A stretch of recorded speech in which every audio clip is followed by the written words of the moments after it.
Ça fait 8 ans que j'entreprends et je me suis beaucoup posé la question, mais c'est quoi la principale erreur, l'erreur qui arrive le plus souvent et on va dire la plus destructrice chez les entrepreneurs? Je pense qu'il y en a pas mal, mais il y en a une qu'on a forcément en commun et qui va t'arriver dans la vie si c'est pas déjà fait. Cette erreur, on en parle dès maintenant. Bon, salut à toi, si tu me connais pas, je m'appelle Joe, j'ai 30 ans, j'ai créé un média de santé mentale qui s'appelle On parle de tout. On interviewe toutes sortes de personnes, de célébrités ou de professionnels de santé pour trouver les meilleures solutions de ce qui se passe dans ta tête. Et ça fait un bon bout de temps que je fais ça, et c'est vrai que dans l'entrepreneuriat, j'ai effectué pas mal d'erreurs, hein.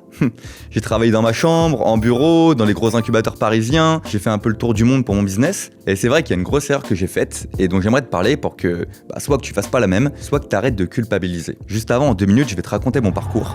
Moi, j'ai débuté il y a près de 8 ans dans ma chambre, tu vois là? Ça, c'était moi, avec la petite calvitie, pas beaucoup de barbe.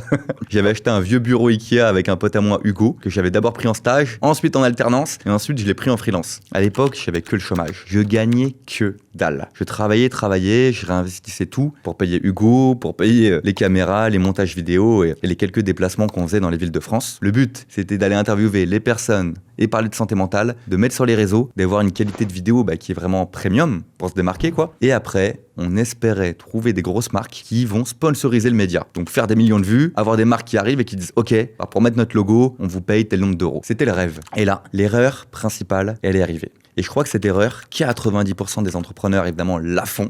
Et tu le fais, arrête, tu l'as fait, dis-moi la vérité en commentaire, tu l'as fait. C'est qu'on passe plus de temps à la réflexion qu'à passer à l'action. Et la principale conséquence de ce problème, c'est pas juste de perdre son temps, c'est aussi de beaucoup de créer de réflexions inutiles, de t'épuiser mentalement et donc de créer de l'anxiété. Et pour te dire, moi, c'est ce qui s'est passé. Dis-toi, j'étais là, dans ma chambre, avec Hugo, je me réveillais la boule au ventre, je réfléchissais tout le temps à quelles questions me poser dans mes interviews pour que ça buzz, comment on allait trouver un modèle économique, qui allait être le prochain invité pour vraiment que ça buzz. Et en fait, j'étais tout le temps dans la réflexion et des fois, on passait 2, 3 jours, 4 jours à réfléchir à un concept de vidéo, à réfléchir à quelle marque on allait proposer le projet, etc. Alors qu'au final, on aurait mieux dû passer à l'action plus rapidement. Et c'est ce qu'on a fait au bout d'1 an de travail. Et c'est pour ça que je t'en parle. J'ai arrêté de trop réfléchir. J'ai arrêté de trop être en mode réflexion et je me suis dit, Joe, tu vas arrêter de réfléchir, tu vas déconnecter ton cerveau, un peu comme Reese dans Malcolm, vous connaissez? Il y a Malcolm qui réfléchit beaucoup et t'as Reese qui est un peu le teubé. Alors, je te dis pas qu'il faut être comme Reese, tu vois. Mais je me suis dit, ok, il y a une vidéo, t'as envie de la faire, tu la fais. T'as envie de contacter un invité, tu sais pas s'il est bien, tu le contactes. T'as envie d'aller tourner dans tel pays, telle adresse, telle ville, tu le fais. T'as envie de te mettre sur TikTok, on a longtemps réfléchi à se mettre sur TikTok, tu te mets sur TikTok et tu prends toutes tes vidéos Insta et tu les publies sur TikTok. Et en fait, on a commencé à automatiser et à mettre ce processus en place. De se dire, ok, maintenant, full productivité. On n'a rien à perdre, on arrête de faire réfléchir, on contacte plein de marques, on tourne plein de vidéos,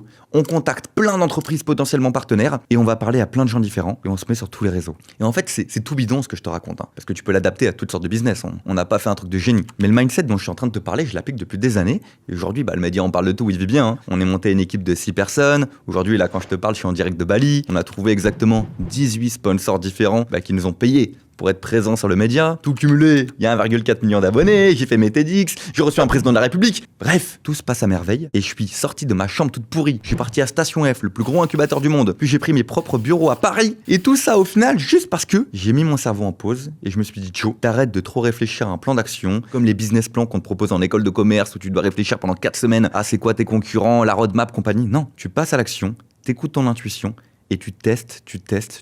Et je trouve que la jeune génération, là, ceux qui nous regardent et qui ont entre 18 et 25 ans, elle le fait très bien. Elle publie sur les réseaux, elle teste plein de business, elle voyage à Bali, à Dubaï, dans toute la France. En fait, ça paye dans l'entrepreneuriat. Et pour résumer, c'est ça la principale erreur qu'on fait. C'est de trop réfléchir, de trop se comparer à tous les concurrents, qu'est-ce qui pourrait mieux le marcher, comment on pourrait gagner du temps. Et au final, on fait qu'en perdre. On perd du temps, on passe pas à l'action, ça augmente notre stress. Et putain, on se réveille à 42 ans et on n'a rien foutu. Et à 80 ans, on est là sur notre lit, on a des regrets. Donc voilà les amis, je suis personne pour vous dire ça. Mon média, même s'il est beau, s'il est grand, c'est que dalle ce que j'ai fait par rapport à toi, ce que tu vas faire dans ta vie. Mais voilà, si tu dois retenir une chose, c'est l'action va tout le temps primer sur la réflexion dans l'entrepreneuriat. Et je suis bien placé pour te le dire. Voilà les amis, c'était une courte vidéo pour te parler de cette erreur. Comme tu sais, sur cette chaîne, on parle d'entrepreneuriat, de mindset, de création de contenu. Et on va donner plein de belles astuces. Et on va recevoir pas mal de beaux invités en 2026. Donc je te laisse t'abonner, mettre ton meilleur like, ça m'aide énormément. C'était Joe, je te dis à très bientôt, prends soin de toi et explose tout dans ton business.